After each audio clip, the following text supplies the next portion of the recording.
सात, अभी तक जो 7 मंत्रों में जो हमने पढ़ा उसमें हमने जाना कि पहले और दूसरे मंत्र में कि ईश्वर के साथ हमारे को सद्भाव में कैसे रहना होता है। और मंत्र 3, कोई व्यक्ति आत्म साक्षात्कार कैसे प्राप्त कर सकता है ना। ईश्वर के साथ में आत्म साक्षात्कार कोई कैसे कर सकता है। और फिर 4 से लेके 8 तक का जो मंत्र है उसमें है कि ईश्वर को केवल आध्यात्मिक दृष्टि से समझ सकते हैं हम। अपनी भौतिक दृष्टि से अगर हम ईश्वर को या भगवान को समझने का प्रयास करेंगे तो वो भौतिक दृष्टि से संभव नहीं है। ये केवल आध्यात्मिक दृष्टि से ही संभव या आध्यात्मिक बुद्धि से ही जो है हम इसको समझ सकेंगे। और मंत्र 5 के अंदर में हमने डिस्कस किया कि ईश्वर हमारी सामान्य बुद्धि के लिए अकल्पनीय है ना। हम अकल्पना नहीं कर सकते हैं, ईश्वर जो है हमारी कल्पना से परे हैं। और फिर 6 और 7 में कैसे अंडरस्टैंडिंग आ रही है कि पहले हम सांसारिक वस्तुओं को, घटनाओं को और लोगों को संभाव से देखने के लिए एक आध्यात्मिक दृष्टि जो है हम विकसित करें। अगर हम ऐसा कर पाएंगे तो 8वें में जो अभी आज हम करने जा रहे हैं ये बताएगा कि यह दृष्टि आगे विकसित होती है और ईश्वर की ओर निर्देशित होकर हमें ईश्वर को समझने में मदद करती है। ईश्वर ही है हमें जो उनको समझने में हमारे को मदद करेगा। तो स्टार्ट करते हैं इसको।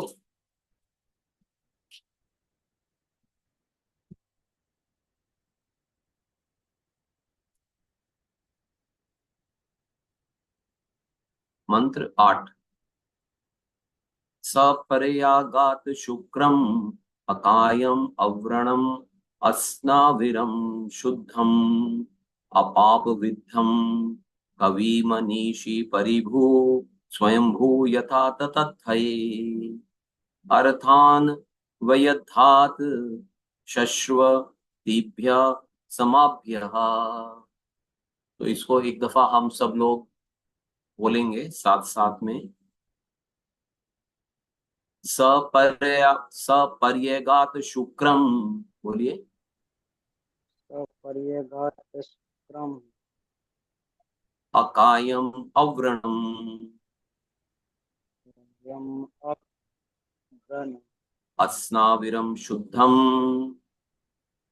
अस्नाविरम शुद्धम अपाप विद्धम अपापविद्धम कवि मनीषी परिभू कविः मनीषी परिभो बंद स्वयंभूत स्वयंभुः यथा तथत्य यथा तथ्य अर्थान व्यादधात अर्थान व्याधात् शाश्वतीभ्य समाभ्य। शाश्वत शाश्वतीभ्यः समाभ्यः। तो इसका संधि विच्छेद शिल प्रभुपाद ने किया है कि सह, वह व्यक्ति, पर्यगात, वास्तव में जानना चाहिए। यहाँ पे वह व्यक्ति, यह व्यक्ति से जो हम पिछले श्लोकों में, पिछले मंत्रों में पढ़ते चले आ रहे हैं। वास्तव में जाना चाहिए, जानना चाहिए। शुक्रम, किसको? सर्वशक्तिमान को। अकायम, अदेहधारी को।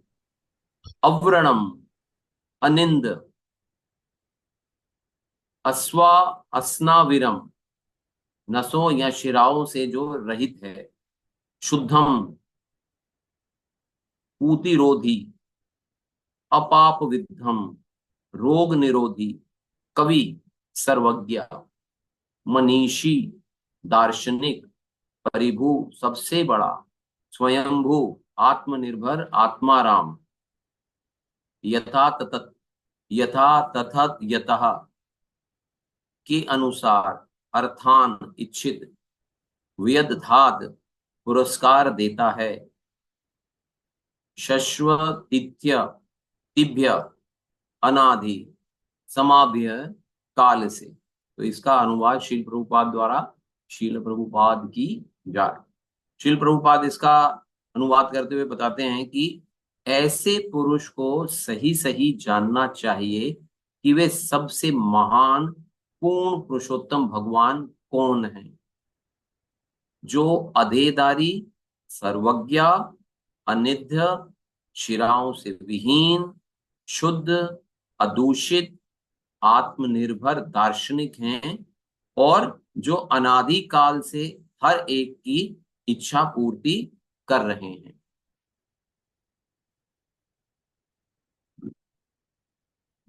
तो यहाँ पे एक महाभागवत जिसको बोलते हैं, है ना, उत्तम अधिकारी, हमने पढ़ा था ना, कनिष्ठ अधिकारी, मध्यम अधिकारी, उत्तम अधिकारी।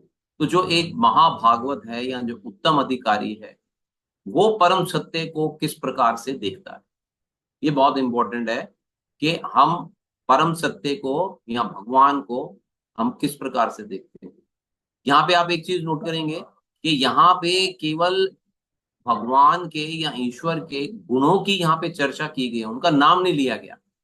और इसके तात्पर्य में भी श्रील प्रभुपाद जी ने भी कहीं पे भी कृष्ण नाम जो है वो यूज नहीं किया, ईश्वर या भगवान ऐसे ही या कोई अन्य नाम जो है ना वही यूज हुआ है यहाँ पे।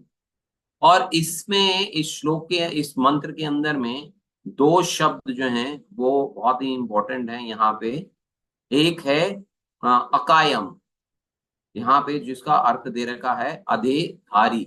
अकायम मीन्स जिसके पास कायम काया, अकायम जिसके पास काया नहीं है उसको अकायम बोलेंगे। और अस्नाविरम, अस्नाविरम यहाँ पे दिया हुआ है नसों या शिराओं से जो रहित है।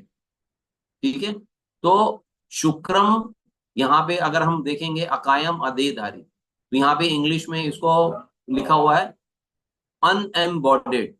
इसका मतलब है कि जिसके पास में शरीर नहीं है। अनएम्बॉडेड मीन्स जिसके पास में शरीर नहीं है।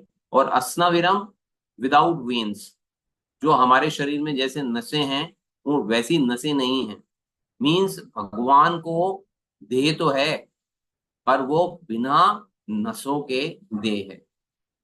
और यहाँ पे फिर आ जाएगा एक शुक्रम, शुक्रम मीन सर्वशक्तिमान, है ना, सर्वशक्तिमान। यथा तथ्य अर्थात अर्थान मनोकामना पूर्ण करने वाला। और परिभू, परिभी, परिभू सबसे बड़ा सबसे महान। और स्वयंभू आत्मनिर्भर, शुद्धम, पूतिरोधी और गुणा रोगाणु नाशक, अपाप विद्धम रोग विनाशक। ये सारे गुण जो हैं ये श्रील प्रभुपाद जी ने वन बाय वन करके इन सारे, इसमें टोटल 8 पैराग्राफ्स हैं, अनुच्छेद हैं 8। तो इसको इन सारी भगवान की जो गुण हैं इन सारे गुणों को श्रील प्रभुपाद जी ने वन बाय वन करके ये पूरा यहाँ पे उसको इन सारी चीजों को डिस्क्राइब किया हुआ है। बट अगर हम देखेंगे कि ये सारी क्वालिटीज, जैसे हम लोग बताते हैं कि भगवान में और हमारे में कोई अंतर नहीं होता, तो ये सारी भगवान भी सच्चिदानंद है और हम भी सच्चिदानंद हैं। तो क्या जो डिफरेंस आता है हमारे में और भगवान में, हम बताते हैं मात्रा का अंतर है। और अभी पीछे लास्ट के मंत्रा के अंदर में हमने ये भी डिस्कस किया कि भगवान के अंदर में कितने गुण होते हैं, 64 गुणा होते हैं, गुण होते हैं भगवान के अंदर में। और जीव के अंदर में 50, लगभग 50, जो भी वो भी उसमें जो कि बहुत ही महाभागवत टाइप का जो व्यक्ति है उसके अंदर में इस तरह से होते हैं। तो यहाँ पे we need to understand that हमारे अंदर में ये क्वालिटीज हैं क्या, है ना। तो ये क्वालिटीज हमारे अंदर में नहीं है, या हैं भी तो बहुत कम मात्रा में अगर होगी, क्योंकि हम अधेधारी नहीं है, है ना, देह है हमारे पास, हम अधेधारी नहीं है। और हमारे शिराओं से रहित भी नहीं है, मींस वेन्स हैं, नसें हैं हमारे शरीर के अंदर में। तो सर्वशक्तिमान कोई व्यक्ति हो सकता है,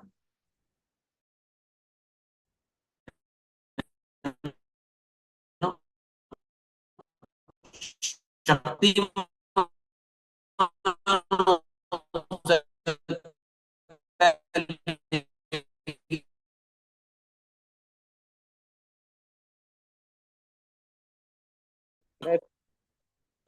आवाज ब्रेक हो रही है।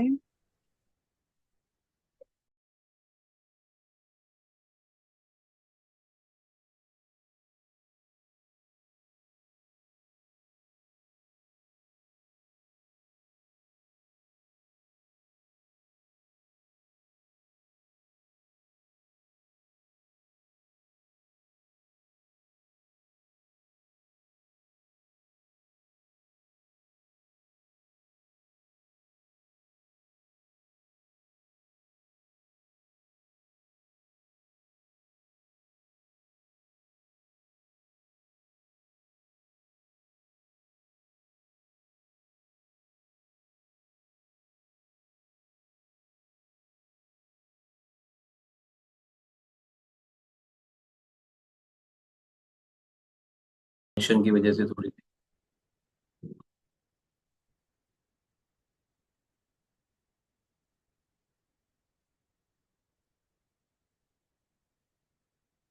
तो हम लोग बात कर रहे थे कि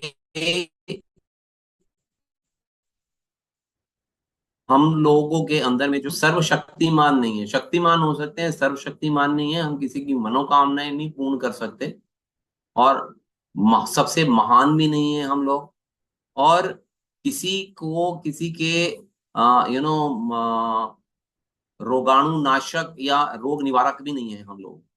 तो ये सारे गुण जो हैं यहाँ पे जिसके विषय में चर्चा हो रही है वो हमारे अंदर में नहीं है। तो ये सारे गुण जो हैं वो भगवान के अंदर में हैं।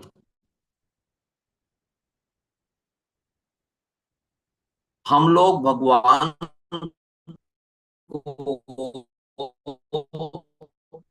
understand करने की, सॉरी आप लोगों, आपको बार बार डिस्टरबेंस हो रही है। हाँ, तो हम बता रहे थे कि कभी कभी हम भगवान को समझने का जो प्रयास करते हैं, तो हम अब क्योंकि हमारे पास में भौतिक दृष्टि होती है, भौतिक बुद्धि होती है, तो उससे हम लोग भगवान को समझ नहीं पाते हैं। तो उसको उसके लिए हम लोग भगवान का एक कंपैरिजन करने का प्रयास करते हैं किसी वस्तु के साथ में। जैसे हम लोग कई दफा ऐसे ऐसे हम लोग व्याख्यान देते हैं कि भगवान की आंखें जो है वो कमल के समान है, मतलब भगवान की आंखें बहुत सुंदर हैं बेसिकली। तो उसको सुंदरता को समझाने के लिए हम उनकी आंखें बता देने कि कमल के समान है, उनके होंठ जो हैं वो कमल की पंखड़ी के समान है, ये सारी चीजें जो है वो एक थोड़ा सा एक क्या बोलेंगे इसको, एक संकेत मात्र है, जिससे कि जिसके द्वारा हम भगवान को एक विजुअलाइजेशन करते हैं, अपने अपने पॉइंट ऑफ व्यू से एक विजुअलाइजेशन करते हैं, भगवान को समझने का प्रयास करते हैं। जैसे कि एक बड़ा सुंदर मधुरा अष्टकम आता है जिसमें बोलते हैं अधरम मधुरम, अधुरम मधुरम वाला जो वल्लभाचार्य जी का मधुरा अष्टकम है, तो उसमें भगवान श्री कृष्ण के जो है ना वो बाल रूप की मधुरता का उसके अंदर में डिटेल के अंदर में बताया गया कि भगवान कैसा लगते हैं, उनके अंग कैसे हैं, उनकी गतिविधि कैसे हैं, उनके कार्यकलाप कैसे हैं, वो कैसे चलते हैं, वो कैसे मधुर हैं, है ना। तो इसी प्रकार से ललित माधव में भी रूप गोस्वामी जी कहते हैं कि मैंने पहले सोचा था कि मैं भगवान का जो एक्सप्लेनेशन है ना, उसका उस एक्सप्लेनेशन को मैं काव्य के माध्यम से मैं बताने का प्रयास करूंगा, है ना। काव्य के माध्यम से कवि कवि जो होते हैं वो अपनी जो परिकल्पना है या जो उनके मन के अंदर में जो विचारधारा होती है उसको शब्दों के माध्यम से व्यक्त करने का प्रयास करते हैं। तो उनको लगा कि रूप गोस्वामी जी कहते हैं इसके अंदर में कि मेरे को ऐसे लगा कि मैं काव्य के माध्यम से आपकी महिमा गान करूंगा, लेकिन आपको देखने के बाद मुझे लगता है कि मैंने भूल कर दी, है ना। उनको लगता है कि मैंने आपसे भूल कर दी। ये बेसिकली ऐसा है कि किसी आप हो सम्राट जैसे फॉर एग्जांपल, और मैंने किसी गांव का जो एक जमींदार होता है जैसे, तो मैंने किसी जमींदार की महिमा गान कर दिया, लेकिन वो आप तो कैसे हो, आप तो सम्राट के समान हो, और मैंने महिमा गान कर दिया आपका किसी जमींदार की तरह। तो ये कहीं कंपैरिजन नहीं हुआ, देयर इज नो मैच। किसी जमींदार का किसी सम्राट के साथ में कोई मैच ही नहीं है। तो वो कह रहे मेरे से गलती हो गई। तो भगवान इतने सुंदर हैं, या भगवान का जो रूप है इतना आकर्षित है कि हम अगर अपनी परिकल्पना जो करते भी हैं, विजुअलाइजेशन भी करते हैं, एक विचार भी हमारे मन के अंदर में कोई आता है, तो वो भी पूर्ण नहीं होता हमारे अंदर में, है ना। भगवान की सुंदरता का मतलब तुलना बेसिकली नहीं की जा सकती। भगवान का कोई भौतिक रूप नहीं है ना। उनका जो रूप है वो आध्यात्मिक रूप है, और उसको हम, जैसे हम लोग हमेशा ही बोलते हैं कि उसको हम गुरु साधु शास्त्र के माध्यम से ही हम इस तथ्य को समझ सकते हैं, और दूसरा कोई हमारे पास समझने के लिए तथ्य नहीं है। तो मैं रिक्वेस्ट करूंगा कोई फर्स्ट पैराग्राफ पढ़े इसका, ताकि बड़ा है, हम ऑलरेडी लेट हो चुके हैं, थोड़ा सा फास्ट करने का प्रयास करेंगे। हरे कृष्णा प्रभु जी, दंडवत प्रणाम। अब भगीरथ प्रभु जी आप पढ़ दीजिए फटाफट, अगर आपका कनेक्शन ओके है ना। हम पहले ही लेट हैं, हमारे कनेक्शन जी खराब प्रभु होने की जी। वजह से। पढ़िए प्रभु जी। यह पूर्ण यह पूर्ण पुरुषोत्तम भगवान के दिव्य एवं शाश्वत स्वरूप का वर्णन है। परमेश्वर रूप विहीन निराकार नहीं है। उनका अपना ही दिव्य रूप है, जो इस भौतिक जगत के रूपों से तनिक भी मेल नहीं खाता। इस जगत के जीवों के रूप भौतिक प्रकृति में बद्ध है, और वे एक भौतिक यंत्र मशीन के समान कार्य करते हैं। भौतिक शरीर की संरचना रक्त वाहिनियों इत्यादि के साथ एक यांत्रिक बनावट होती है, लेकिन परमेश्वर के दिव्य शरीर में शिराओं जैसा कुछ नहीं होता। यहाँ यह स्पष्ट कहा गया है कि वे अदेहधारी हैं, जिसका अर्थ यह है कि उनके शरीर तथा आत्मा में कोई अंतर नहीं है। न ही वे प्रकृति के नियमों के अनुसार शरीर ग्रहण करने के लिए बाध्य होते हैं, जैसा कि हम होते हैं। भौतिक बद्धावस्था में आत्मा स्थूल देह तथा सूक्ष्म मन से भिन्न है, किंतु भगवान की देह, मन तथा स्वयं उनमें कोई अंतर नहीं है। वे परम पूर्ण है, और उसका मन, शरीर तथा स्वयं ये सभी एक ही है। थैंक यू प्रभु, थैंक यू। प्रभु जी। तो हम लोग पहले इसको थोड़ा सा समझने का प्रयास करें कि यहाँ पे 18.61 भगवत गीता का जो 18.61 श्लोक है ना, उसके अंदर में भगवान इसकी पूरी डिटेलिंग जो है वो हमारे को बताते हैं कि हे अर्जुन, परमेश्वर प्रत्येक जीव के हृदय में स्थित है, और भौतिक शक्ति से निर्मित यंत्र में सवार की भांति बैठे समस्त जीवों को अपनी माया से घुमा रहे हैं। बेसिकली बेसिकली हमारे को ये जो भगवान हैं बताते हैं कि वो अपनी माया से हम सबको घुमा रहे हैं। तो यहाँ पे एक थोड़ा सा आप समझने का प्रयास कीजिए कि ये एक जो ये आपको दिख रहा है, ये एक भौतिक प्रकृति है बेसिकली, है ना। इस भौतिक प्रकृति के अंदर में हम सब जीव आत्माएं जो हैं वो हम सब रहती हैं, है ना। भौतिक प्रकृति है जो सत्वगुण, रजोगुण और तमस गुण के अंदर उसके तमस गुण के द्वारा बनी हुई है ना। और इस जगत में जीवों के रूप भौतिक प्रकृति में बद्ध हैं। बद्ध है मीन्स हम सब बंधे हुए हैं। यहाँ पे हम जितने भी जीव आत्माएं हैं, ये हम सब लोग जो है वो यहाँ पे बंधी हुई है। तो यहाँ पे क्या क्या चीज है, एक ये हमारा, आप यहाँ पे देख रहे हो कि ये हम लोग शरीरधारी हैं। ये जो शरीर आप हम लोगों को ये जो दिख रहा है, ये शरीर जो है हमारा बेसिकली स्थूल शरीर है ना। ये हमारा जो शरीर है पंचभूत से बना हुआ, पृथ्वी अग्नि जल वायु आकाश से बना हुआ है।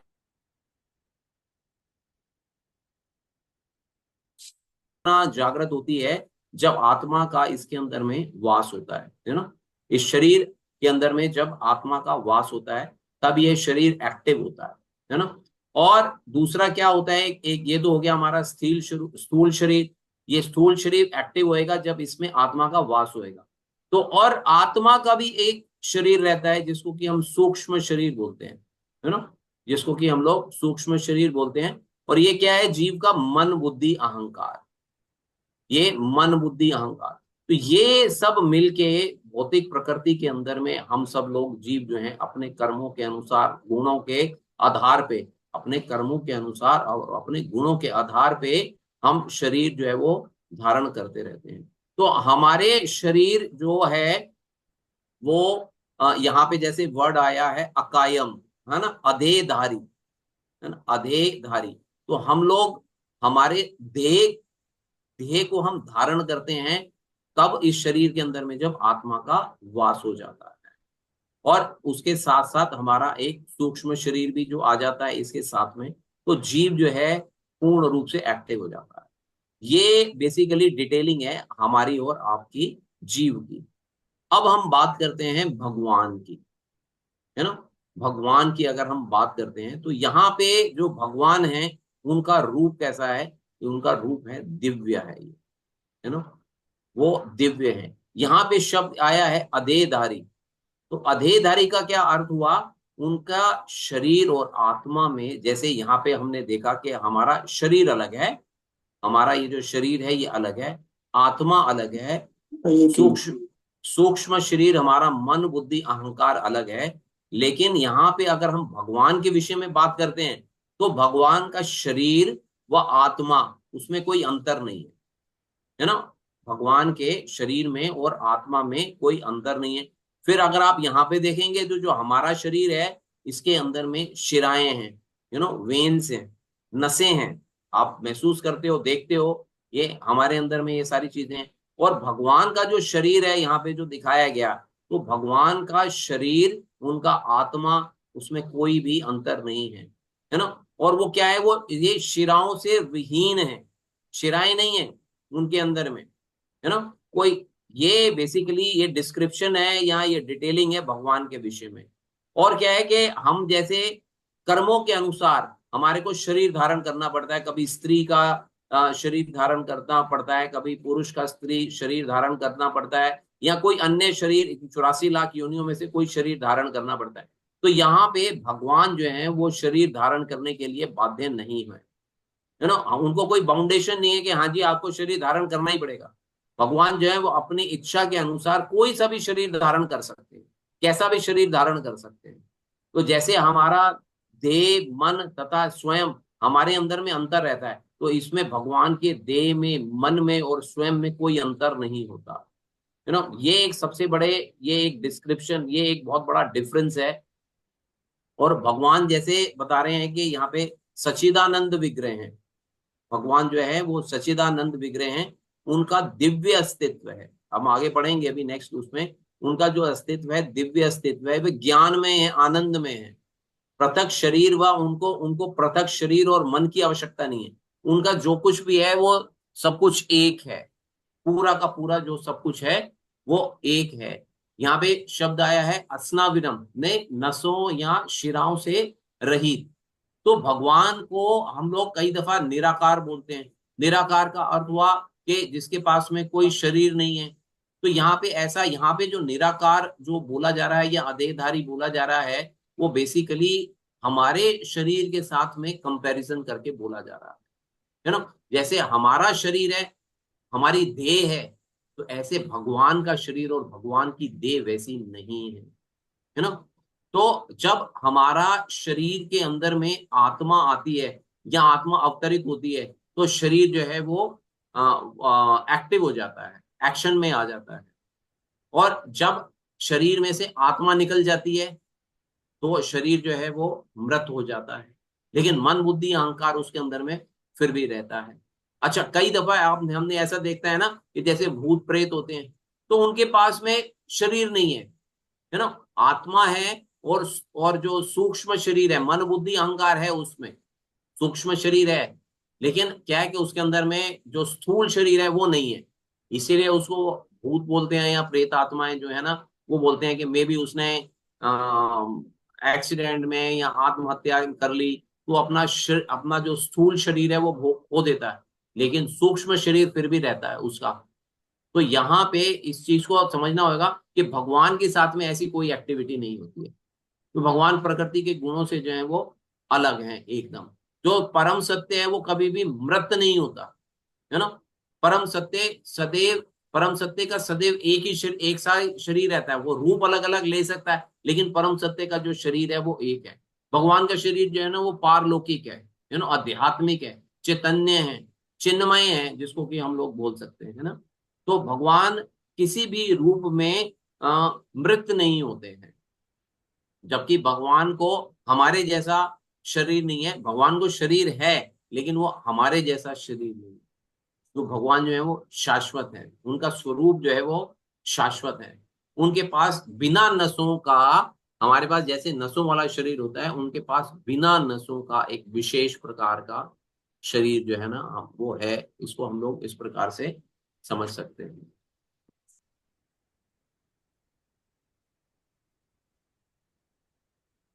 यस, नेक्स्ट पढ़ेगा कोई।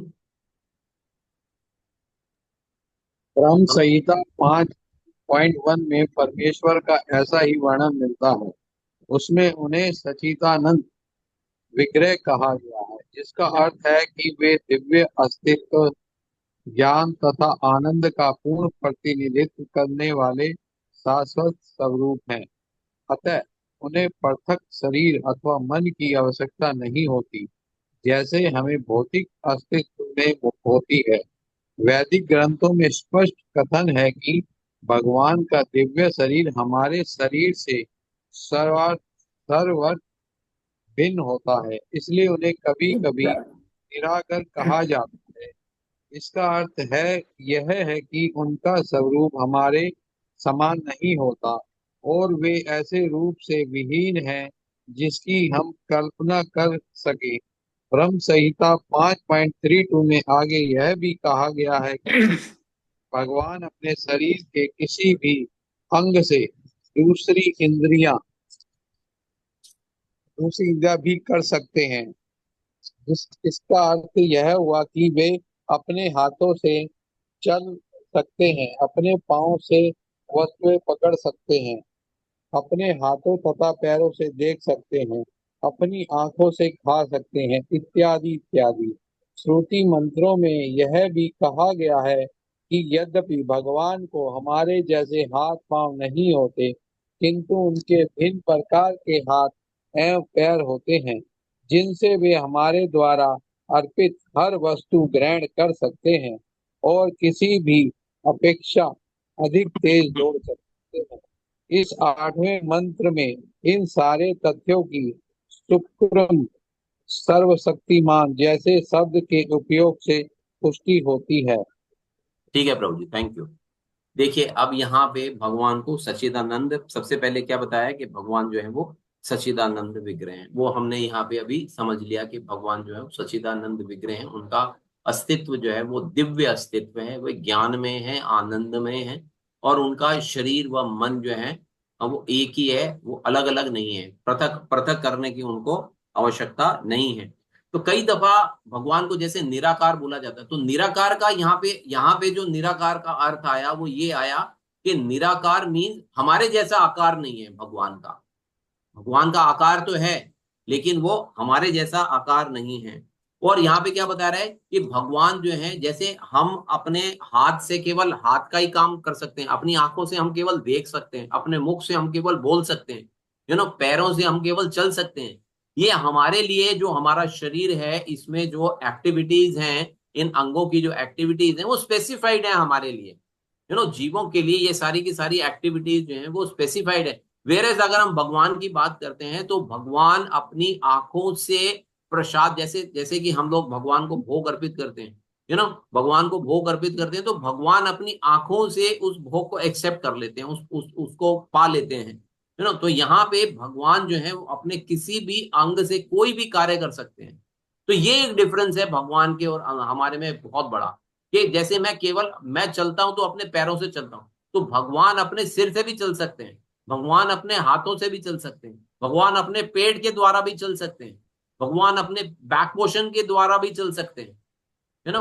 तो अब जैसे हम लोग जगन्नाथ जी का विग्रह देखते हैं, तो जगन्नाथ जी के विग्रह के अंदर में हम देखते हैं नीचे वाला पोर्शन नहीं है, और हाथ उसमें जो बाजुएं हैं उसके अंदर में जैसे हमारे हाथ हैं वहां पे हाथ नहीं है। तो क्या इसका मतलब हो गया कि भगवान निराकार हो गए, भगवान के हाथ नहीं है, भगवान के पांव नहीं है? नहीं, ऐसा नहीं है। भगवान कोई भी रूप धारण कर सकते हैं, कुछ भी कर सकते हैं, किसी भी अंग से कोई भी कार्य जो है वो भगवान करने के लिए स्वतंत्र हैं, क्योंकि वे किसी भी प्रकार से भौतिक प्रकृति के नहीं है। भगवान जो है वो आध्यात्मिक हैं, पूर्ण रूप से आध्यात्मिक हैं। तो इसलिए इसलिए ये, क्योंकि ये सारी चीजें भगवान कर सकते हैं, इसलिए यहाँ पे उनके लिए जो वर्ड यूज किया गया है शुक्रम, यहाँ पे वर्ड यूज किया गया है कि भगवान जो है वो सर्वशक्तिमान है ना। हम लोग शक्तिमान हो सकते हैं लेकिन सर्वशक्तिमान नहीं हो सकते। तो यहाँ पे भगवान को बताया गया है कि भगवान जो है वो सर्वशक्तिमान है।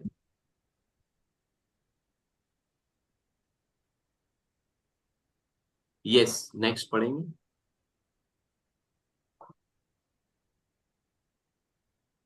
अनुकूला भाव माता जी आप पढ़ लीजिए। हरे कृष्णा प्रभु जी जी। माता जी। भगवान का पूज्य स्वरूप अर्च विग्रह, जिसकी स्थापना ऐसे प्रामाणिक आचार्यों द्वारा मंदिरों में की जाती है जिन्होंने सातवें मंत्र के अनुसार भगवान का साक्षात्कार किया है, भगवान के मूल स्वरूप से अभिन्न है। भगवान का मूल स्वरूप श्री कृष्ण का है और श्री कृष्ण अपना विस्तार असंख्य रूपों में यथा बलदेव, राम, नरसिंह, बराह आदि में करते हैं। वे सारे के सारे स्वरूप एक ही भगवान हैं। इसी तरह जिस अर्च विग्रह की मंदिरों में पूजा की जाती है वह भी भगवान का विस्तारित रूप है। अर्च विग्रह की पूजा करके मनुष्य तुरंत उन भगवान के निकट पहुंच सकता है जो अपनी सर्वव्यापक शक्ति से भक्त की सेवा स्वीकार करते हैं। भगवान का अर्च विग्रह आचार्यों के अनुरोध पर अवतरित होता है और वह उनकी सर्वशक्तिमत्ता के बल पर अपने मूल रूप की तरह ही कार्य करता है। जिन मूर्ख लोगों को ईशप उपनिषद का या किसी भी अन्य श्रुति मंत्रों का ज्ञान नहीं है, वह शुद्ध भक्तों द्वारा पूजित अर्च विग्रह को भौतिक तत्वों से निर्मित मानते हैं। ये स्वरूप मूर्ख लोगों या कनिष्ठ अधिकारियों को उनकी अपूर्ण दृष्टि के कारण भौतिक दिखता है, लेकिन ऐसे लोग ये नहीं जानते कि भगवान सर्वशक्तिमान तथा सर्वज्ञ होने के कारण इच्छा अनुसार जड़ को चेतन और चेतन को जड़ में बदल सकते हैं। पढ़ लीजिए, नेक्स्ट भी पढ़ लीजिए। अच्छा, भगवत गीता 9:11-12 में भगवान उन अल्पज्ञ व्यक्तियों की पतिता अवस्था पर खेद प्रकट करते हैं जो भगवान का इसलिए उपहास करते हैं कि वह मनुष्य की भांति इस जगत में अवतरित होते हैं। ऐसे अल्पज्ञ व्यक्ति भगवान की सर्वशक्ति मता को नहीं जानते। इस प्रकार मानसिक तर्कवादियों के लिए भगवान कभी पूर्ण रूप में प्रकट नहीं होते। वह उनके प्रति व्यक्ति की शरणागति की मात्रा के अनुसार ही जाने जा सकते हैं। जीवों की पतित अवस्था का एकमात्र कारण ईश्वर के साथ अपने संबंधों की विस्मृति ही है। Thank you. देखिए यहाँ पे जो थर्ड पैराग्राफ क्या है कि भगवान सर्वशक्तिमान है। भगवान अपने आप को अर्चा विग्रह के रूप में भी प्रकट कर सकते हैं या किसी भी रूप में प्रकट कर सकते हैं, या भगवान अपना विस्तार, जैसे अभी हम बता रहे हैं कि भगवान अपना विस्तार किसी भी रूप में कर सकते हैं। जैसे अभी यहाँ पे देखते हैं कि मूल स्वरूप क्या है भगवान का।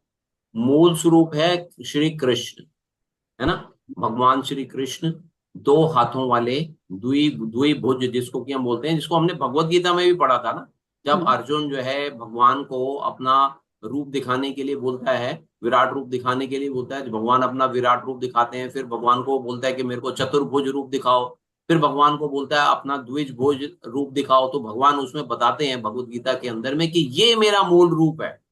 इस रूप को देखने के लिए बड़े बड़े देवी देवता और बड़े बड़े साधु संत जो है ना, और वो बड़ी बड़ी तपस्याएं करते हैं। तो ये भगवान का जो है ना, ये मूल रूप, भगवान मूल स्वरूप है श्री कृष्ण। अब वो अपने आप को विस्तारित करते रहते हैं, कभी बामन के रूप में, कभी राम के रूप में, कभी नरसिंह भगवान के रूप में, कभी कभी वराह के रूप में। ऐसे जो है भगवान अपने आप को विभिन्न विभिन्न रूपों में विस्तारित करते रहते हैं, और विभिन्न विभिन्न मात्रा रहती है भगवान की, और विशेष कार्य करने के लिए ये स्वरूप जो है भगवान जो है वो ग्रहण करते हैं, है ना। जैसे बामन का रूप था तो उसमें आके उन्होंने एक विशेष कार्य किया, है ना, कि 3 पग भूमि ले ली और उसमें 3 पग भूमि के अंदर में ही सब कुछ नाप दिया। तो एक विशेष कार्य करने के लिए आए थे। ऐसे नरसिंह भगवान ने अपना स्वरूप लिया, ठीक है, तो वो एक विशेष कार्य करने के लिए आए। भगवान राम ने भगवान के राम में अपना स्वरूप लिया, वराह के रूप में अपना स्वरूप लिया, तो भगवान जो है वो कोई भी स्वरूप जो है वो ले सकते हैं। और इसी प्रकार से भगवान जो है इसी प्रकार से भगवान जो है वो अर्चा विग्रह का भी रूप जो है वो धारण कर लेते हैं।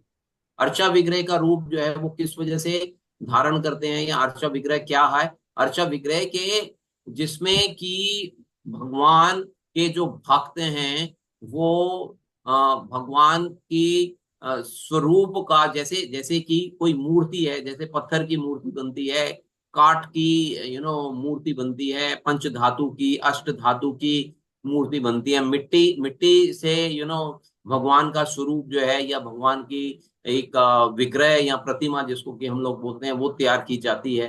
तो भगवान अलग अलग रूपों में, भगवान को हम अलग अलग प्रकार से एक एक एक आकृति देते हैं हम लोग ना, अपने भगवान को एक एक विशेष प्रकार से हम आकृति देते हैं। और वो आकृति जो हम देते हैं वो हमारे शास्त्रों में बताई गई है। वो आकृतियां या प्रतिमा जो है ना, वो किस प्रकार का उनका आकार है, कैसे दिखते हैं, ये सारी की सारी चीजें हमारे जैसे शास्त्रों में हमारे को बताई गई।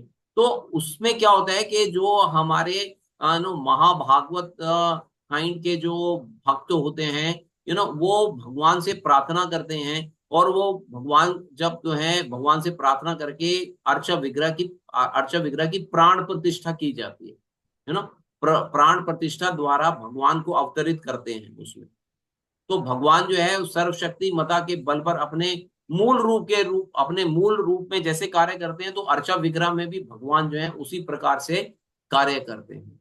लेकिन क्या है कि यहाँ पे बता रहे हैं कि अल्पज्ञ व्यक्ति जो है वो भगवान की सर्वशक्ति मता को नहीं पहचान पाते हैं, है ना।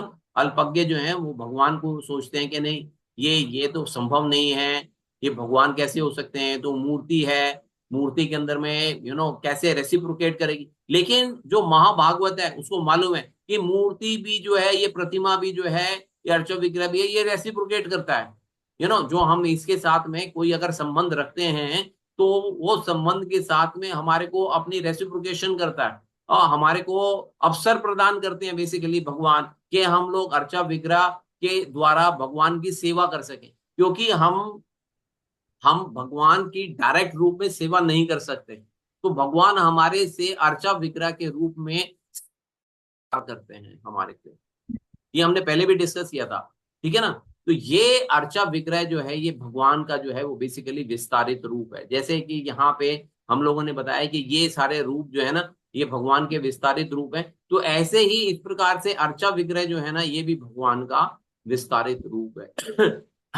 तो ये हम यहाँ पे देख रहे हैं कि अर्चा विग्रह की सेवा हो रही है। तो ये अर्चा विग्रह भी क्या है कि ये भी सर्वव्यापक शक्ति से संपन्न है, और हमारी जो सेवा जो है वो हम कोई भी जो भी हम सेवा करते हैं उस सेवा को भगवान अर्चा विग्रह के रूप में जो है वो हमारी प्रार्थना को स्वीकार करते हैं। जब हम प्रार्थना भी करते हैं कि जी आप आइए, आप अर्चा विग्रह के रूप में यहाँ पे आप वास कीजिए, है ना, तो वो एक्सेप्ट कर लेते हैं।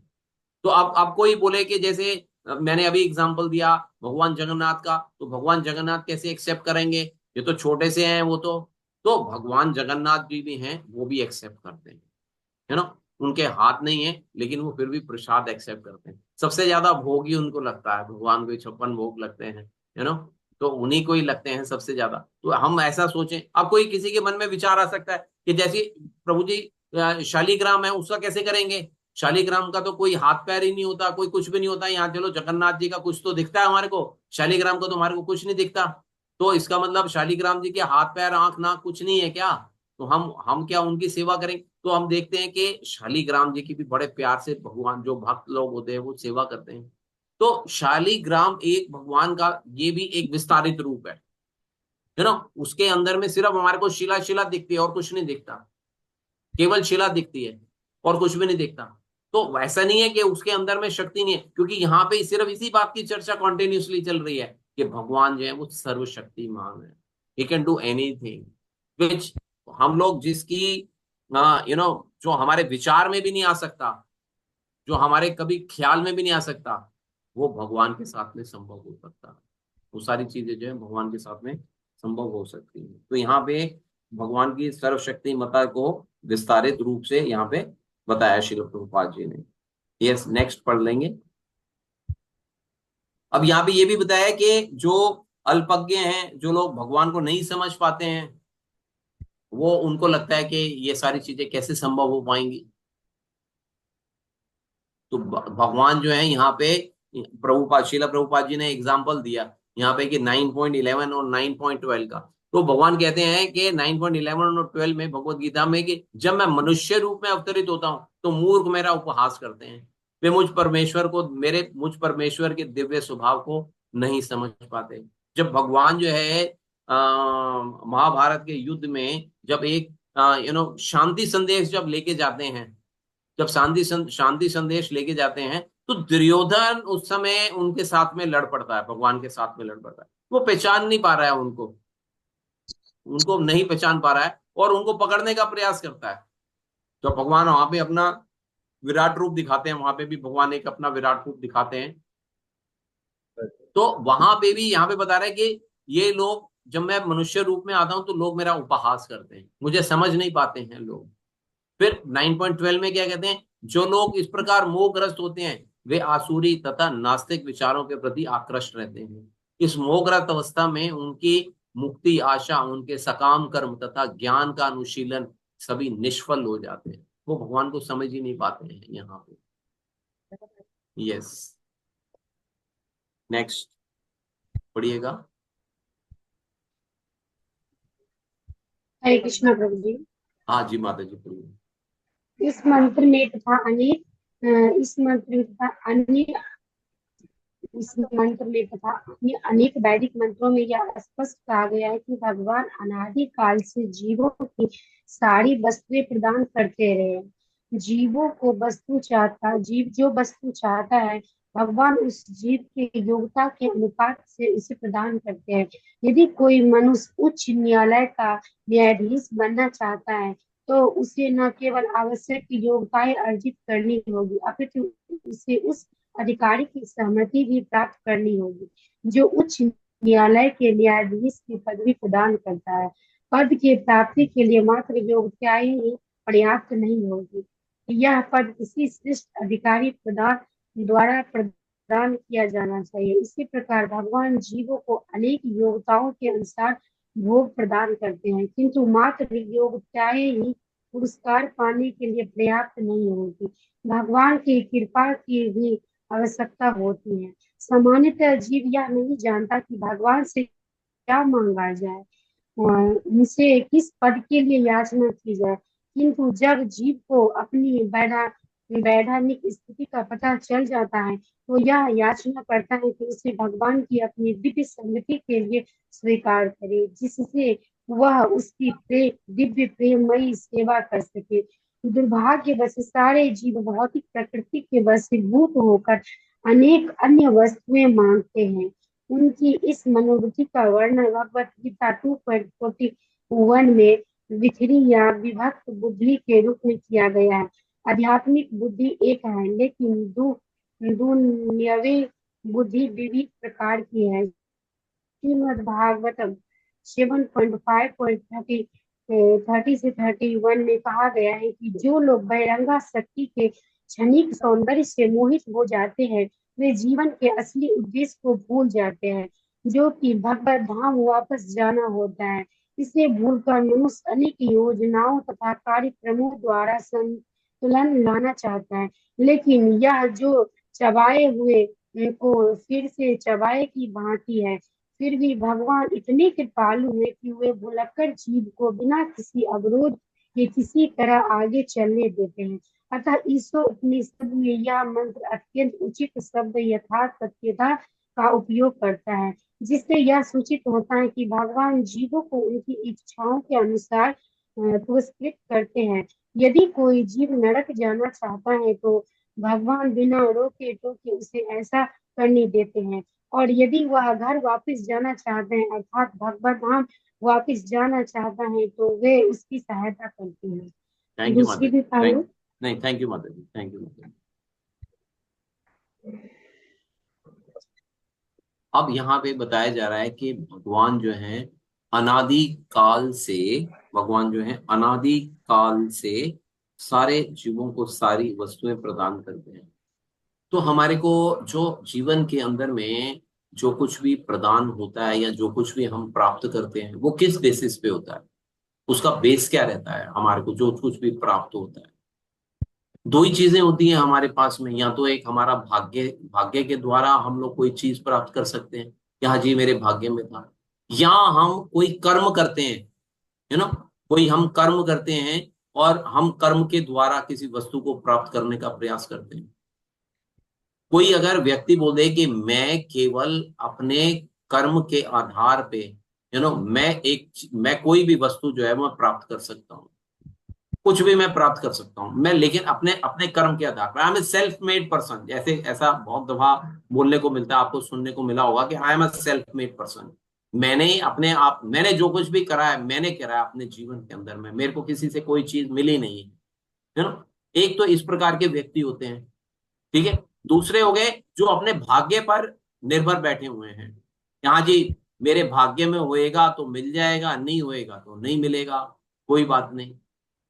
तो यहाँ पे जो 18.14 के अंदर में भगवत गीता में भगवान कहते हैं कि जीव को किस प्रकार से कर्म करना चाहिए। जीव के कर्म का स्थान, उसका जो शरीर होता है, कर्ता, विभिन्न इंद्रियां, अनेक प्रकार के चेष्टाएं, परमात्मा, ठीक है। ये 5 कर्म के कारण है। तो पांचवा क्या है? अनेक प्रकार की चेष्टाओं के बाद में क्या है? तथा परमात्मा, कि भगवान की इच्छा का होना भी उसके अंदर में अति आवश्यक है। तो जैसे अगर हम कर्म की बात करते हैं और भाग्य की बात करते हैं, तो ये दोनों चीजों का कॉम्बिनेशन जब हो आ जाएगा, भाग्य भी आ जाएगा और व्यक्ति को अपने जीवन के अंदर में कर्म भी करना पड़ेगा। जैसे कि भगवत गीता के अंदर में भगवान ने अर्जुन को बोला कि युद्ध करो, मेरे को ध्यान में मेरा चिंतन करते हुए अर्जुन आप युद्ध करो। भगवान ने बोला कि भाग्य पर छोड़ दो, आप जीत जाओगे, क्योंकि आपके भाग्य में जीत लिखी हुई है, आप जीत जाओगे। भगवान ने ऐसा नहीं बोला अर्जुन को, भगवान ने बोला कि मेरा चिंतन करते हुए अपने कर्मों को करो। तो यहाँ पे जो जो फल मिलेगा, जीव का जीवन का लक्ष्य होना चाहिए कि उसको कर्म करना है, केवल भाग्य के सहारे नहीं बैठ जाना चाहिए। ठीक है, भाग्य भी होता है, भाग्य में जो मिलेगा जो है वो अवश्य मिलेगा, लेकिन जीव को कर्म भी करना चाहिए। अगर जीव कर्म कर रहा है और उसका उसके भाग्य में भी है तो पॉजिटिव हो जाएगा। कई दफा भाग्य में नहीं है, लेकिन जीव ने क्योंकि बहुत अच्छे से तपस्या करी है, बहुत अच्छे से कर्म करा है, तो वो अपने कर्म के द्वारा अपना भाग्य को जो है वो बदल भी सकता है जीव। तो यहाँ पे बताया गया है कि सारे चीजें ओके हैं, लेकिन लास्ट के अंदर में परमात्मा का एक्सेप्टेंस होना बहुत जरूरी है। अगर परमात्मा का एक्सेप्टेंस उसके अंदर में नहीं होएगा तो जीत नहीं पाएगा। फॉर एग्जाम्पल जैसे महाभारत का युद्ध होता है, तो महाभारत के युद्ध के अंदर में जो दुर्योधन की पोजीशन है, जो इनिशियल स्टेजेस के अंदर में जो दुर्योधन की पोजीशन दिखाई गई है, वो दुर्योधन की पोजीशन बहुत स्ट्रांग है, बहुत स्ट्रांग है। और दुर्योधन की जो डिटर्मिनेशन है वो भी बड़ी स्ट्रांग है कि मैं युद्ध जीत जाऊंगा, क्योंकि मेरे पास में भीष्म पितामह है, मेरे पास द्रोणाचार्य है, मेरे पास कर्ण है, मेरे पास इतनी लंबी चौड़ी सेना है, हर प्रकार से उसका उसके पास में प्लस था, ठीक है। वो कर्मठ भी था, ऐसा नहीं है कि उसने प्रयास नहीं किया, उसने प्रयास भी बहुत प्रयास किया, लेकिन क्या वो जीत पाया? उसके भाग्य में था क्या? वो नहीं जीत पाया। क्यों? क्योंकि वहां पे भगवान की एक्सेप्टेंस नहीं हुई वहां पे। अब यहाँ पे भी जैसे श्रील प्रभुपाद जी ने भी यहाँ पे एक जज का एग्जांपल दिया है यहाँ पे कि उच्च न्यायालय का जज है, तो जज बनने के लिए खाली क्वालिफिकेशन, खाली क्वालिफाई करके उसने वो जज बन गया, इज दैट ओके? तो यहाँ पे श्रील प्रभुपाद बता रहे हैं कि नहीं, उसके बाद में कोई अधिकारी जो होएगा वो उसको नियुक्त करेगा, then he will become, then he can sit on the chair of judge, otherwise he cannot sit. उसके पास में डिग्री है, उसकी डिग्री की कोई वैल्यू नहीं रहेगी जब तक कि कोई कोई अधिकारी उसको उस पद पे बिठाए। तो इसका क्या अर्थ हुआ कि यहाँ पे भी सब कुछ करने के बाद में भी परमात्मा या भगवान का जो एक्सेप्टेंस है वो होना जरूरी है, अदरवाइज अदरवाइज वो इस चीज को पॉसिबल सॉरी क्लोज नहीं कर पाएगा, है ना। The final decision is of supreme father, final decision जो है वो सुप्रीम फादर। फॉर एग्जाम्पल जैसे कोई बच्चा है, वो अपने पिता को बोल सकता है कि हाँ जी पिताजी मैं ना 90% मार्क्स लेके आऊंगा या मैं 95% मार्क्स लेके आऊंगा, आप मेरे को ना एक फोन दिला देना बढ़िया वाला, या आईफोन दिला देना आप मेरे को। तो पिताजी बोल देते हैं कि हाँ जी ठीक है जी मैं दिला दूंगा, फिर वो 95% मार्क्स भी लेके आ जाता है अपने। Now the choice is of the father, यहाँ पे पिता की इच्छा पे निर्भर है। वो क्लेम नहीं कर सकता कि नहीं जी आपने मेरे को प्रॉमिस किया था इसलिए आपको वो तो मेरे को देना ही पड़ेगा। ऑल दो आजकल के बच्चे ले जाते हैं वो एक अलग बात है, बट चॉइस जो है वो यहाँ पे पिता की है, यहाँ पे जो चॉइस आएगी वो केवल और केवल पिता की चॉइस पे निर्भर करेगा। वो बोल सकते हैं कि हाँ ठीक है आप करो मैं लेके दे मैं आपको लेके दे दूंगा, लेकिन यहाँ पे पिता की क्या इंटेंशन है कि इसको let him devote his time, अपना अपना समय जो है उसको लगाने दो। अभी सही वक्त नहीं आया, ठीक है मैं इसको ले दूंगा, बट मैं बाद में ले दूंगा, मैं इसको ले दूंगा मैं। कोई भिखारी है जैसे आपके पास में भीख मांगता है तो आपकी चॉइस है, भिखारी की चॉइस नहीं है। भिखारी बोल सकता है अरे प्रभु जी मैंने देखो ना कितने अच्छे ढंग से आपसे भीख मांगी है, मैं अपना कर्म कर रहा हूं। आप मैंने अपना कर्म किया मांगने का, आप अपना कर्म करो देने का। कोई ऐसा भी विचार कर सकता है, लेकिन नहीं, लेकिन है कि भिखारी भीख मांग सकता है, लेकिन भिखारी को भीख मिलेगी या नहीं मिलेगी वो देने वाले के ऊपर निर्भर करता है। उसने अपना कर्म किया, भिखारी ने अपना कर्म किया, लेकिन वो देने वाले के ऊपर चॉइस है कि वो देगा या नहीं देगा। तो इसी प्रकार से हम अपने जीवन के अंदर में बहुत सारे कार्य करते हैं, बहुत सारे कार्य करते हैं, लेकिन मिलेगा या नहीं मिलेगा वो अंतिम निर्णय जो है वो भगवान के ऊपर जो है वो निर्भर करता है। तो एक और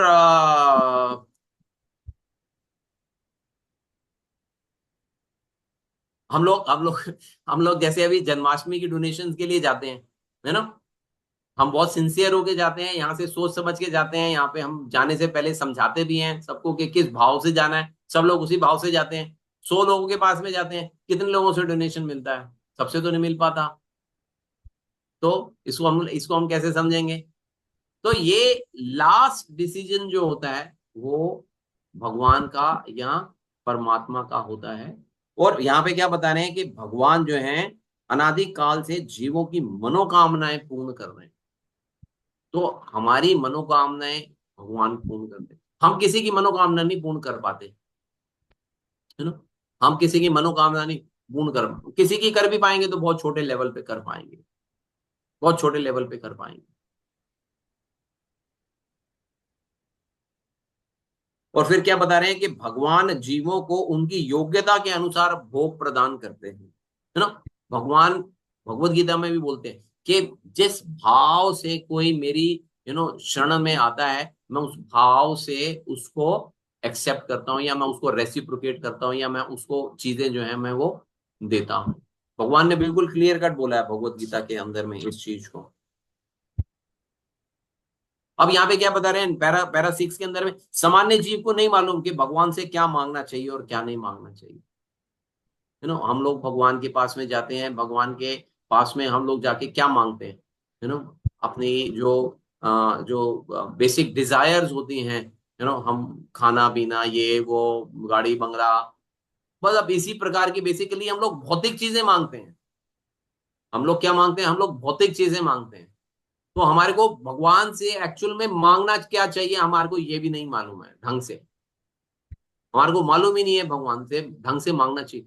अच्छा, जिस समय भागवतम के अंदर में हम दो एग्जाम्पल्स आते हैं हमारे सामने, एक तो प्रहलाद महाराज का एग्जाम्पल आता है, एक ध्रुव महाराज का एग्जाम्पल आता है। जो प्रहलाद महाराज के जब नरसिंह भगवान जो प्रहलाद महाराज से पूछते हैं कि जी को बोलते हैं कि जी आप मेरे से कुछ मांगो, मैं आपसे बहुत प्रसन्न हूँ। तो प्रहलाद महाराज क्या बोलते हैं उस समय कि ये तो बिजनेस डील हो जाएगी ना, हमारी गिव एंड टेक हो जाएगा ना, अगर आपने मेरे को कुछ दिया और उसके बदले में मैं आपसे, आपने मेरे को फेवर किया और फिर मैं आपसे कुछ मांगू, तो ये तो बिजनेस हो जाएगा, ये तो अच्छी चीज नहीं होगी। तो ऐसे ही जैसे ध्रुव महाराज जो हैं, ध्रुव महाराज भगवान से प्रार्थना करते हैं, बड़ी कड़ी तपस्या करते हैं 6 महीने तक लगातार, कि मेरे को अपने पिता के पिता, मेरे दादा से भी बड़ा साम्राज्य चाहिए। और भगवान तथास्तु कर देते हैं जब आते हैं उसके बाद में। तो ध्रुव महाराज उस समय क्या बोलते हैं कि मैं कांच के टुकड़े मांग रहा था, मेरे को हीरे मिल रहे हैं, मैं तो कांच के टुकड़े मांग रहा था। तो मेरे को मालूम ही नहीं है मुझे क्या मांगना था और क्या नहीं मांगना था, मुझे किसी चीज की कोई आवश्यकता नहीं है जब मैंने आपको पा लिया। तो हम भगवान से क्या चाहते हैं, भगवान से हम, हमारे को क्या मांगना चाहिए, कैसे मांगना चाहिए, हमारे को तो पूर्ण रूप से ये भी नहीं मालूम है। तो यहाँ पे यही बताया गया कि आगे क्या बता रहे हैं कि 2.41 में एग्जाम्पल देते हैं यहाँ पे, भगवत गीता 2.41, मैंने शायद पता नहीं लिया है या नहीं लिया है ये, हाँ लिया हुआ है।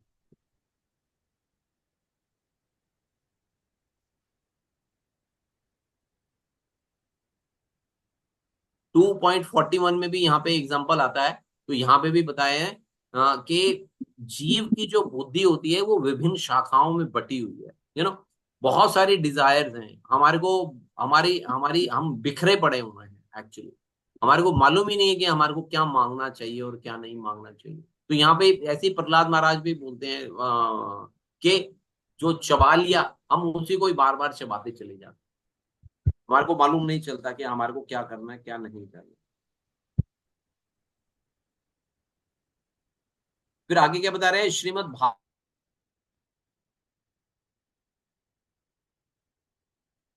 होते हैं वे जीवन के असली उद्देश्य को भूल जाते हैं। कि जीवन का असली उद्देश्य क्या है, भगवत धाम जाना, है ना। ये हम समझ, सारे के सारे जीव आत्माएं जो हैं वो इसको भूल जाती हैं और क्या करती हैं, इसको भूलकर संसारिक कार्यक्रमों के अंदर में, योजनाओं में, कार्यक्रमों के अंदर में हम लोग ना कुछ संतुलन बनाना चाहते हैं, अपने जीवन के अंदर में कुछ संतुलन बनाना चाहते हैं, लेकिन ये संतुलन नहीं बनता नहीं है। बेसिकली क्या है, प्रैक्टिकली के यहाँ पे जो कर्म है, हम लोग किस प्रकार से कर्म करना चाहते हैं, हम लोग जो भक्त लोग भी हैं तो हम लोग भी बेसिकली एक बैलेंस बना के चलना चाहते हैं अपने जीवन के अंदर में, इंक्लूडिंग मैं भी ऐसा ही करता हूँ, बाकी और भी बहुत सारे भक्त जो हैं वो इसी प्रकार से करते हैं कि कोई एक हम लोग बैलेंस बनाने का प्रयास करते हैं। लेकिन भगवान यहाँ पे बताते हैं कि मैं केवल और केवल यू नो अध्यात्म के द्वारा या भक्ति के द्वारा प्राप्त हो सकता हूँ, और कोई दूसरा मार्ग नहीं है मेरे को प्राप्त करने का। आप जितने मर्जी बैलेंस बना लो, पूर्ण शरणागति जब तक आप मेरे पास में नहीं आओगे, पूर्ण शरणागति के साथ में मेरे पास में नहीं आओगे, तो ये जीव के लिए भक्ति जो है वो संभव नहीं है, या भगवत धाम वापस जाना जो है वो उसके लिए संभव नहीं है। तो इसीलिए लास्ट में इस पैराग्राफ के लास्ट में जो श्रील प्रभुपाद जी बोलते हैं कि जीव जो नरक जाना चाहता है, मैं उसको परमिट करता हूँ कि ठीक है भैया चले जाओ, नर्क चले जाओ, आपकी इच्छा है, आप अगर नर्क ही जाना चाहते हो आप चले जाओ, नर्क चले जाओ। और अगर जीव जो है वो भगवत धाम आना चाहता है तो मैं उसकी मदद करता हूँ, है ना, मैं जो है उसकी मदद करता हूँ। चलिए आगे पढ़ लीजिए। हरे कृष्णा। जी माता जी। यहाँ पर ईश्वर को हरि बोल। जी पढ़िए माता जी।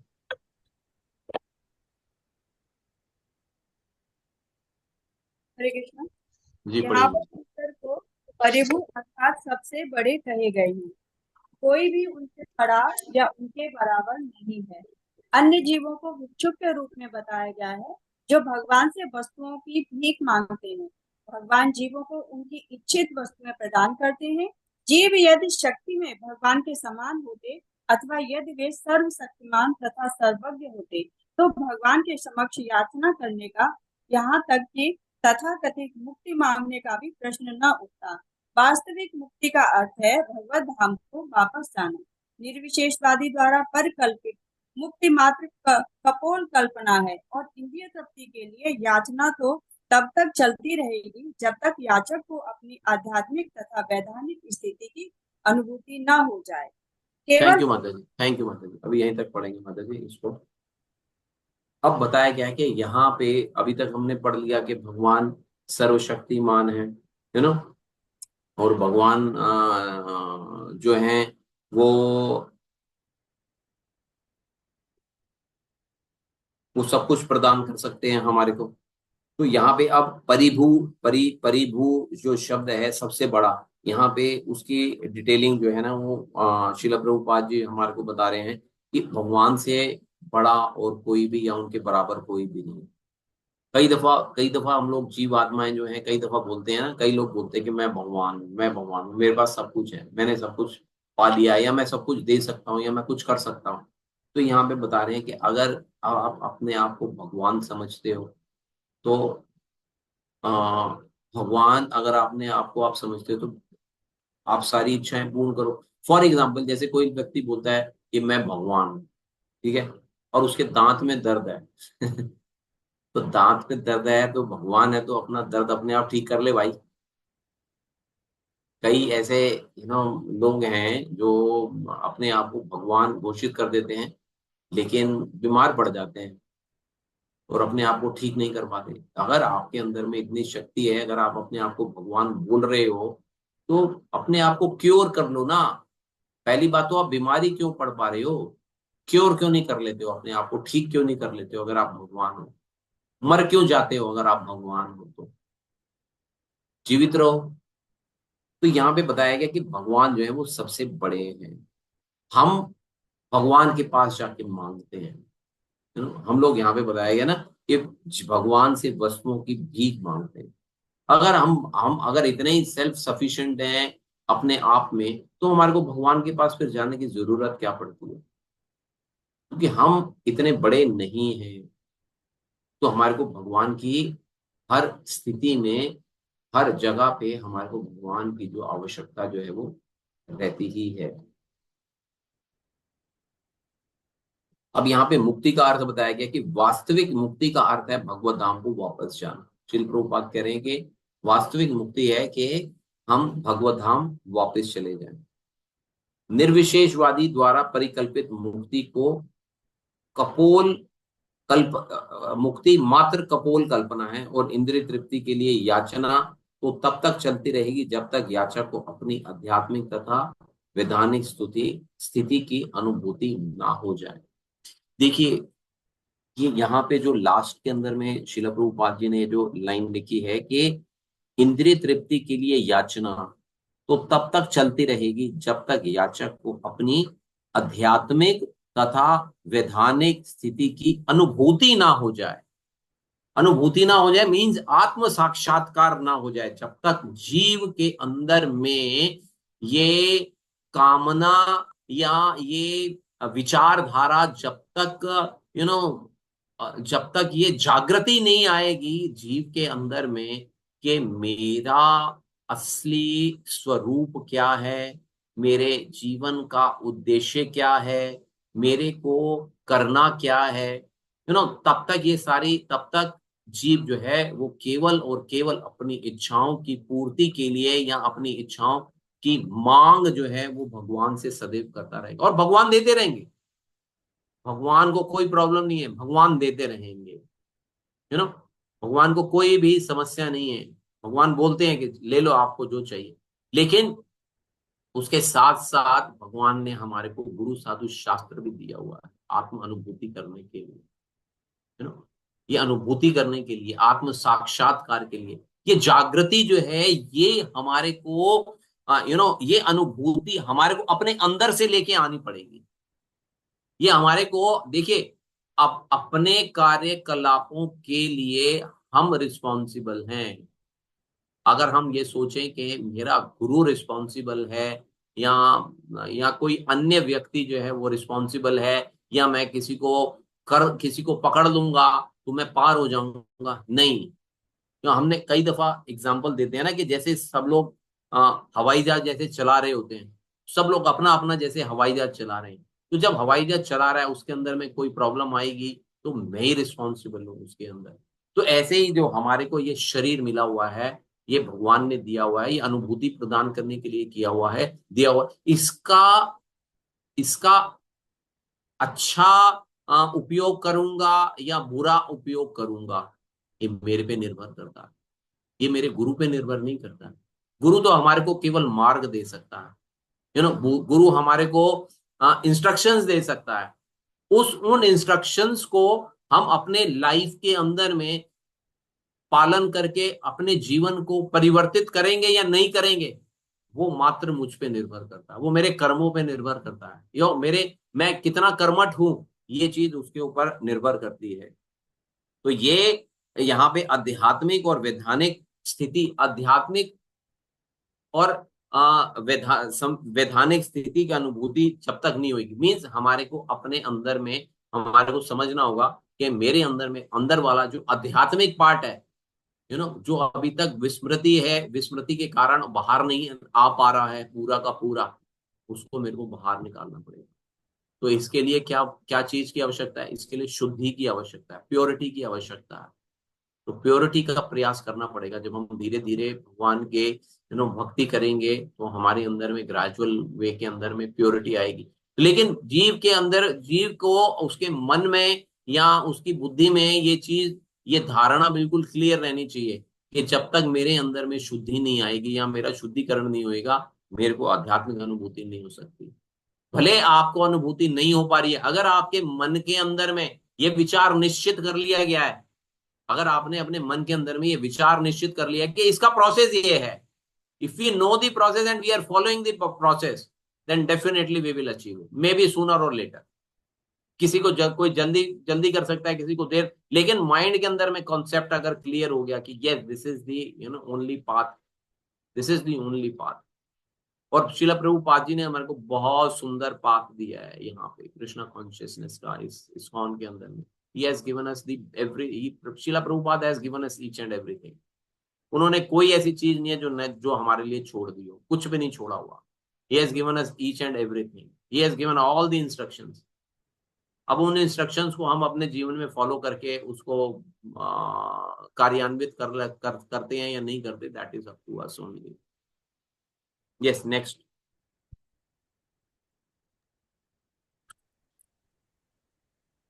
केवल परमेश्वर ही आत्मनिर्भर है। 5251 वर्ष पूर्व जब भगवान कृष्ण इस पृथ्वी पर प्रकट हुए तो उन्होंने अपने विभिन्न कार्यकलापों द्वारा भगवान की पूर्ण अभिव्यक्ति प्रदर्शित की। अपनी बाल्यावस्था में उन्होंने अघासुर, बकासुर तथा सप्तासुर जैसे अनेक शक्तिशाली असुरों का वध किया और किसी बाहरी प्रयास से उनमें इतनी शक्ति आ जाने का प्रश्न ही नहीं उठता। उन्होंने भारोत्तोलन का कोई अभ्यास किए बिना ही गोवर्धन पर्वत उठा लिया। उन्होंने किसी सामाजिक बंधन तथा निंदा का विचार किए बिना गोपियों के साथ रास रचाई। यद्यपि गोपियां उनके पास काम भाव से पहुंची, तथापि गोपियां तथा श्री कृष्ण के संबंध की पूजा चैतन्य महाप्रभु तक ने की, जो कठोर सन्यासी थे तथा अनुशासन के नियमों के कट्टर पालक थे। श्री ईशोपनिषद में भी इस बात की पुष्टि करने के लिए कि भगवान सदैव शुद्ध और अदूषित हैं, उन्हें शुद्धम अर्थात शुद्ध तथा अपापविद्धम अर्थात पापों से मुक्त करने वाले कहकर वर्णित किया गया है। वे इस दृष्टि से शुद्ध हैं कि यदि कोई अशुद्ध वस्तु भी उनका स्पर्श कर ले तो वह शुद्ध हो जाती है। अपापविद्धम शब्द उनके संसर्ग की शक्ति को बढ़ाने वाला है, जैसा कि भगवद गीता 9.30 और 31 में कहा गया है। भक्त प्रारंभ में सुदुराचार अर्थात उत्तम आचार से रहित प्रतीत हो सकता है, लेकिन उसे शुद्ध मानना होगा क्योंकि वह सब सही मार्ग पर है। वह भगवान की संगति ही अपाप विद्धम प्रगति के कारण है। भगवान अपाप विद्धम इसलिए भी हैं क्योंकि पाप उन्हें छू भी नहीं सकता। यदि वे इस तरह के कार्य भी करें जो पाप पूर्ण प्रतीत होते हों, तो भी ऐसे कर्म शुभ होते हैं, क्योंकि पाप द्वारा उनके प्रभावित होने का प्रश्न ही नहीं उठता, क्योंकि वे सभी परिस्थितियों में शुद्धम अर्थात सर्वाधिक शुद्ध हैं। अतएव उनकी तुलना बहुधा सूर्य से की जाती है। सूर्य पृथ्वी के अनेक अस्पृश्य स्थानों से आर्द्रता निकाल लेता है, फिर भी वह शुद्ध बना रहता है। निसंदेह वह अपनी कीटनाशक शक्ति से दुर्गंध वाली वस्तुओं को शुद्ध करता है।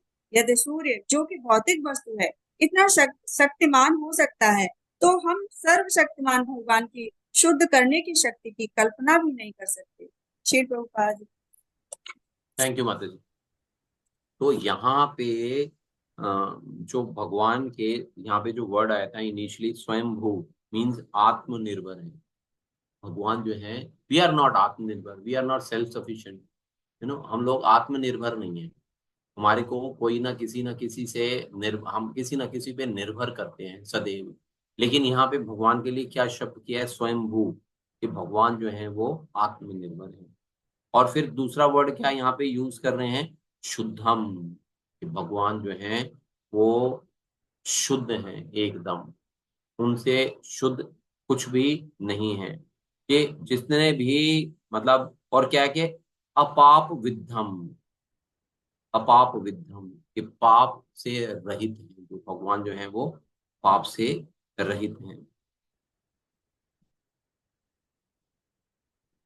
अब भगवान कैसे आत्मनिर्भर हैं, तो जैसे यहाँ पे शिला प्रभुपाद जी ने एग्जाम्पल दिया कि अपनी बाल्यावस्था में ही उन्होंने अदासुर, बकासुर, शक्टासुर जैसे कई शक्तिशाली राक्षस थे, उनका वध कर दिया।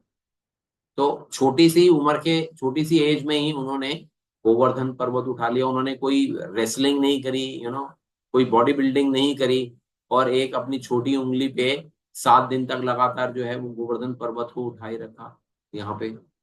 और फिर भगवान ने क्या किया कि सामाजिक प्रतिबंध और बिना किसी निंदा के गोपियों के साथ में रास किया उन्होंने। अब यहाँ पे जब रास किया भगवान ने, तो इसको कई लोग अलग अलग दृष्टि से देखते हैं। यहाँ पे कई लोगों के अपने अपने विचार जो है ना, अपने अपने कर्मों को, दुष्कर्मों को करने की पॉइंट ऑफ व्यू से लोग इस बात को एक आश्रय लेके चलते हैं।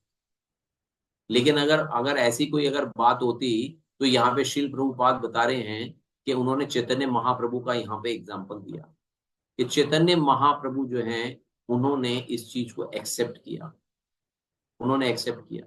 वो इस चैतन्य महाप्रभु, चैतन्य महाप्रभु इज कृष्णा हिमसेल्फ, वो स्वयं भगवान है, मतलब भगवान ही है, कृष्ण ही है वो। जब भगवान स्वयं आके उस चीज को एक्सेप्ट कर रहे हैं, और जब भगवान ने यहाँ पे जो अपने आप को विस्तारित किया, भगवान चैतन्य महाप्रभु के रूप में जब उन्होंने अपने आप को विस्तारित किया, और यहाँ पे एक कठोर सन्यासी के रूप में और अनुशासन का के नियमों का कट्टर पालन करने के रूप में स्वीकार किया, जब वो इसको एक्सेप्ट कर रहे हैं, then who are we to reject it? हम उसको कैसे, हम अपने पार्ट पे हम लोग उसको कैसे रिजेक्ट कर सकते हैं। तो यहाँ पे अगर कोई व्यक्ति बोलता है, ऐसी ऐसी निंदा करने का प्रयास करता है, तो हम उसको बोल सकते हैं कि क्या आप गोवर्धन पर्वत उठा सकते हैं? भगवान के साथ में अगर आप भगवान की बात करते हैं, तो भगवान ने पर्वत भी तो उठाया, गोवर्धन पर्वत। भगवान की 16,108 रानियां, आप भी रख के दिखाओ 16,108 रानियां, लोगों से एक नहीं संभलती है। तो यहाँ पे आप अगर अपने आप को समझते हो कि हाँ जी हम भी भगवान जैसा कर सकते हैं, तो करो आप भी भगवान जैसी 16,108 महल बनवा के दो। आप भी हर रानी को एक एक महल बनवा के दो, और हर हर हर हर महल में अपने आप को प्रेजेंट करके दिखाओ विस्तारित अपने आप को। तो यहाँ पे इस वजह से ये सारी चीजें जब हम देखते हैं, तो भगवान जो है वो आत्मनिर्भर है, सेल्फ सफिशिएंट है, किसी पर डिपेंडेंट नहीं है, किसी पे डिपेंडेंट नहीं है। और फिर क्या है कि भगवान ने जैसा गीता का संदेश दिया, जो ज्ञान है भरा पड़ा है भगवान के अंदर में, वो हमारे अंदर में तो वो ज्ञान नहीं है ना उस टाइप का। हम तो उस ज्ञान के आधार पे अपने आप को शुद्ध करने का, या उस प्रोसेस के अंदर में जाने का प्रयास कर रहे हैं हम लोग। तो यहाँ पे बता रहे हैं कि ईशोपनिषद इस बात की भी पुष्टि करते हैं कि भगवान सदैव शुद्ध और अदूषित हैं। उन्हें शुद्धम तथा शुद्ध और अपाप विद्धम पाप कर्मों से मुक्त करने वाले हैं। भगवान देखिए बड़ा दो चीजें बड़ी स्पष्ट होनी चाहिए, हमारे को बड़ी क्लैरिटी होनी चाहिए कि आध्यात्मिक जगत जो है वो अलग है और भौतिक जगत अलग है। और भगवान जो है वो पूर्ण रूप से, पूर्ण मीन्स पूर्ण पूर्ण रूप से अध्यात्म है, चिन्मय है, चिदामय है ना। भगवान जो है वो चिन्मय है, उनका उनका स्वरूप भी चिन्मय है, सदा सच्चिदानंद जो स्वरूप है उनका चिन्मय है वो। ये अगर हम चीज अंडरस्टैंड करेंगे एंड हम इसको, और हम प्रयास करेंगे कि हमारे को भी भगवान जैसा बनने का प्रयास करेंगे अपने आप को, कि भगवान जैसे शुद्ध हैं हम भी अपने आप को शुद्ध करने का प्रयास करेंगे। जैसे भगवान पाप रहित हैं ऐसे हम भी अपने आप को अगर पाप रहित होने का प्रयास करेंगे, तब हम उस लेवल पे आ पाएंगे जिसको कि आत्म साक्षात्कार, अभी जैसे हमने लास्ट पैराग्राफ में पढ़ते हुए जब भी बात करी आत्म साक्षात्कार की।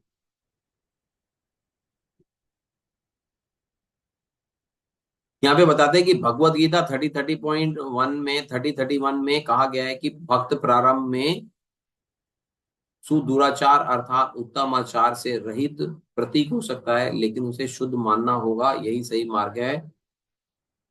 यह भगवान की संगति की अपाप विद्यम प्रकृति के कारण है।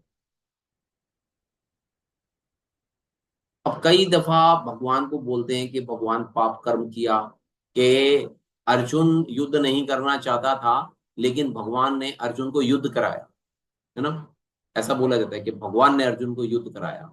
अर्जुन ने देखो पहले अध्याय के अंदर में जो बातें करी, कितनी समझदारी वाली बातें करी, भगवान भगवान ने उसको उसकी उसकी बुद्धि जो है वो भ्रष्ट कर दी, पाप कर्म करवा दिया, इसलिए पापी। तो लेकिन अगर हम भगवत गीता को अगर हम अच्छे से अंडरस्टैंड करते हैं तो बेसिकली अर्जुन का उन्होंने यू नो उद्धार किया, बेसिकली पाप में कार्य नहीं कराया उससे, अर्जुन का उन्होंने उद्धार किया। उद्धार किस प्रकार से करते हैं भगवान, यहाँ पे जैसे शिल प्रभुपाद जी ने एग्जाम्पल दे रखा है, सूर्य का एग्जाम्पल यहाँ पे दे रखा है। तो सूर्य क्या करता है, सूर्य पूर्ण रूप से शुद्ध है।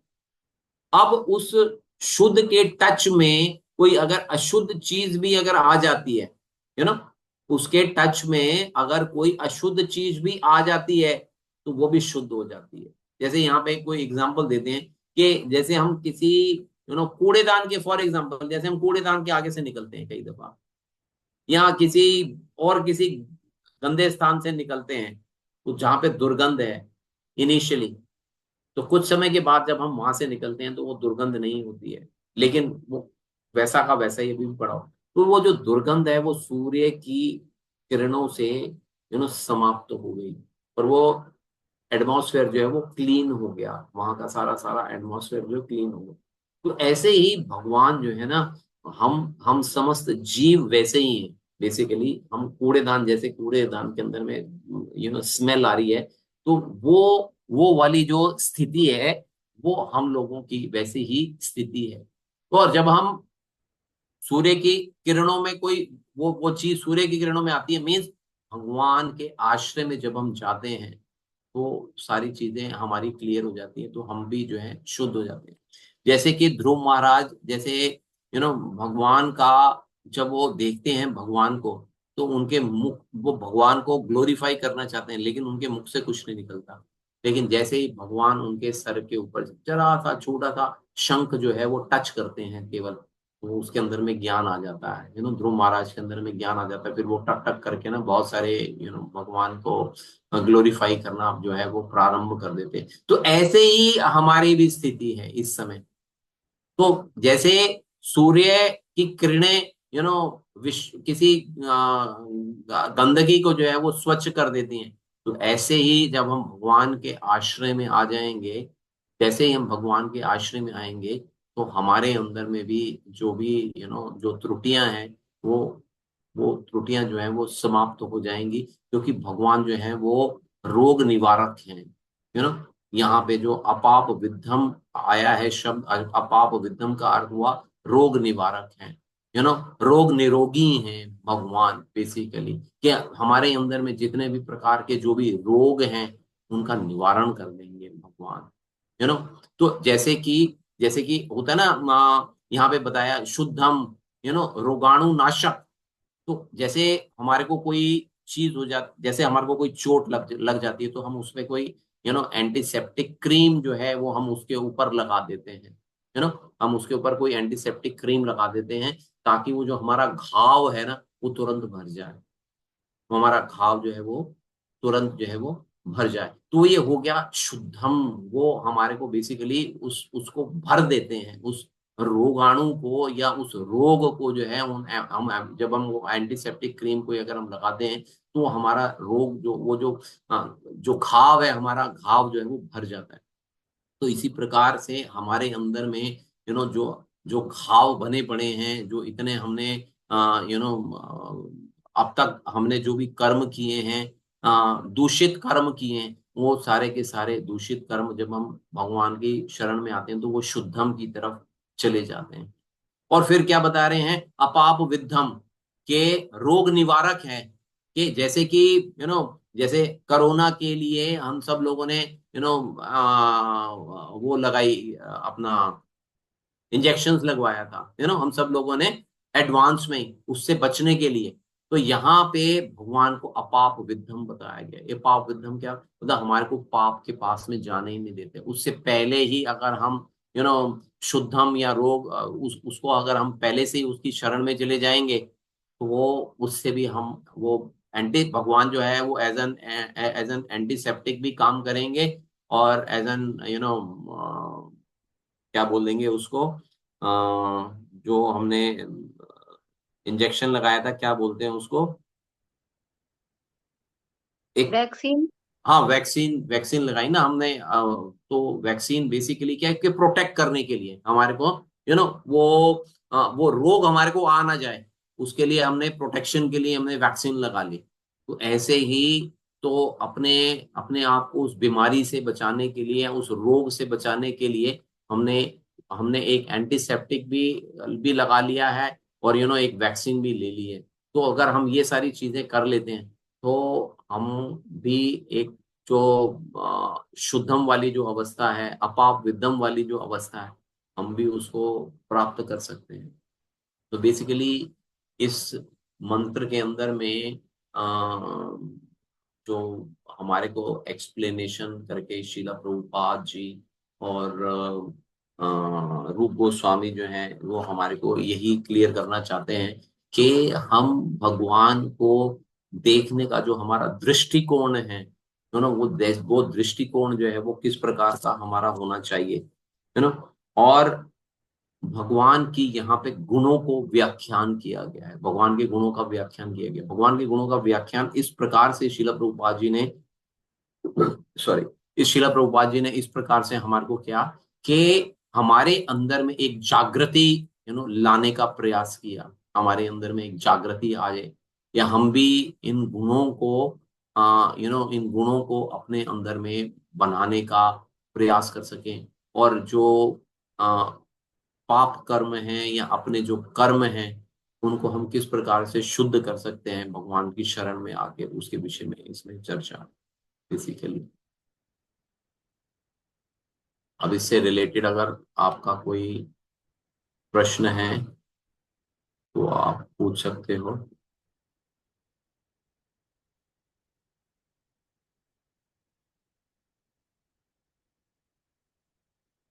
हरी बोल।